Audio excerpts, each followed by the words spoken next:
سلام حبيباتي، مرحبا بكم في الطبخ وتدابير مامي. نتمنى الفيديو تاع نهار اليوم ان شاء الله يلقاكم بصحة جيدة وبأحسن الأحوال ان شاء الله.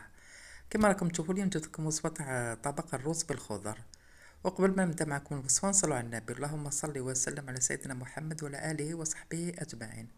في هذا الطبق تاعي واش فيه حبة بصل مرحية، زوج حبات زرودية مقطعين مربعات، زوج حبات طماطيش يكونوا مرحيين، راس فلفل احمر مقطع مربعات، شوية جلبانة، سنة ثوم مقطعين، شوية هريسة مغرفة مليحة تاع طماطم صبرة، والرز زوج كيسان تاع رز، الزيت والملح والتوابل واش عندنا فلفل اسود، سكنجبير، راس الحانوت، فلفل عكري، شوية كركم وزراعة القزبر.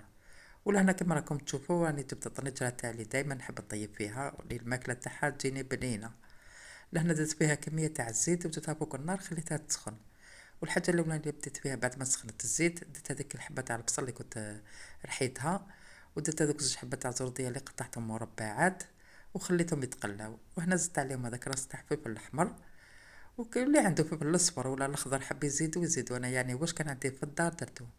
ودوك هكذا نكمل نقلي هذاك الخضرة تاعي يعني حتى تقلى مليح مليح، هكذا نقليها ومن بعد نزيد عليها الجلبانة هكذا. دوك نكمل كامل نقليهم ونزيد وريقة تاع الرند. ولا هنا درت واحد كمية تاع هريسة، يعني هذا الطبق لازم يجي شوية حار يعني مسك ما تجيش حار باش هكذا يجينا بنين. ودرت معاه السنين تاع ثوم اللي كنت قطعتهم رقاق يعني الثوم هنا مرحيتهاش كامل، وهكذا نبقى نخلط فيهم كامل حتى تقلى هذيك الخضرة تاعي كامل مليح مليح باش ندير هذاك طماطم مصبرة. ولهنا كنت درت مغرفة مليحة تاع طماطم مصبرة ودوك نخليها تقلى مع الخضرة، يعني ما نديروش الماء وما نديروش هذيك الطماطيش تاع او الطماطم تاع الحب اللي كنت رحيتها ما نديرهاش في الاول، يعني فيها الماء هي. انا حبيت الخضره تاعي تتقلى على هذيك ما درتلهاش الماء.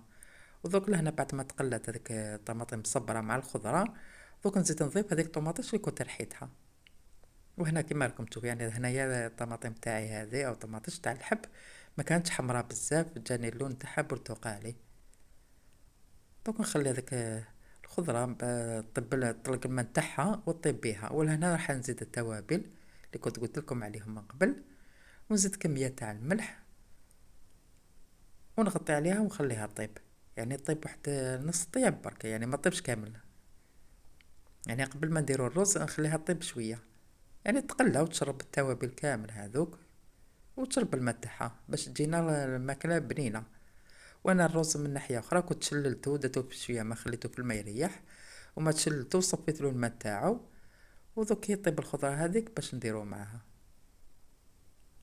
ونتمنى الفيديو تاع نهار اليوم ان شاء الله يعجبكم وينال رضاكم، وما تنسوش اشتراك في القناة اللي مازالوا ما اشتركوش، وما تبخلوش عليا بلايك خاطر الفيديوهات تاعي كاملة هي ناقصة من لايك، واللايك كيما تعرفوا هو اللي راح يخلي الفيديو دائما يمشي ويدور.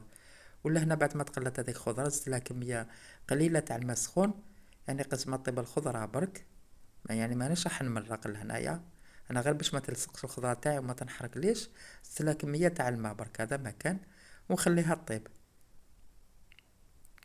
ودوك نغطي عليها وخليها طيب.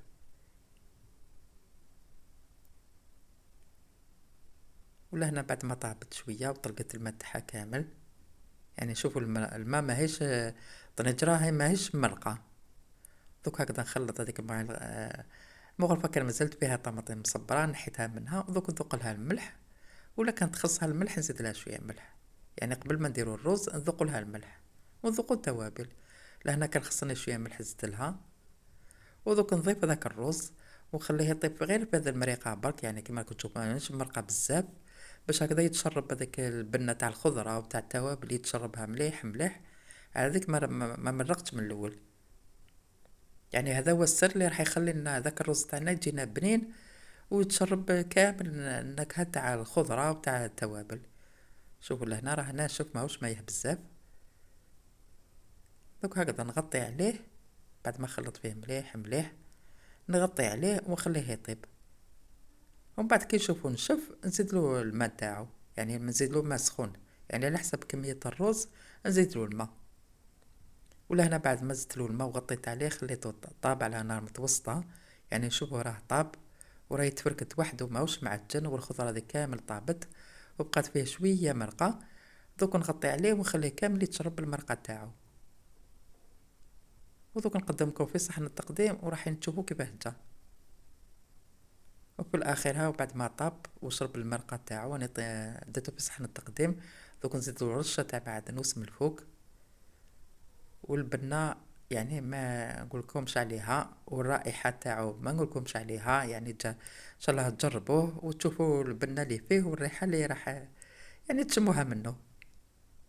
يعني كامل عند بالهم طيبته باللحم، وانا ما طيبته لا لحم لا دجاج لا حوت، يعني ما درت فيه والو غير خضره برك. وجا بنين وجا يشهي. وفي الاخير نتمنى ان شاء الله الوصفه تاعنا اليوم ان شاء الله راح تعجبكم، نتمنى رضاكم. ولا عجبتكم ما تنساوش ديروا لي لايك واشتراك في القناه اللي مازالوا ما اشتركوش، وتخلوا لي تعليقات تكون مشجعه هكذا باش نكمل معاكم، يعني نكمل ندير فيديوهات اخرى. وفي الاخر يعني شوفوا راه قدامكم، يعني الحبيبه تاع الرز يتفركت وحده ماهوش معجن، وذاك خضره طابت وجاي شهي. في الاخر نقول لكم شهيه طيبه، والى الملتقى مع وصفه جديده ان شاء الله. سلام حبيبتي، اترككم في رعايه الله وحفظه.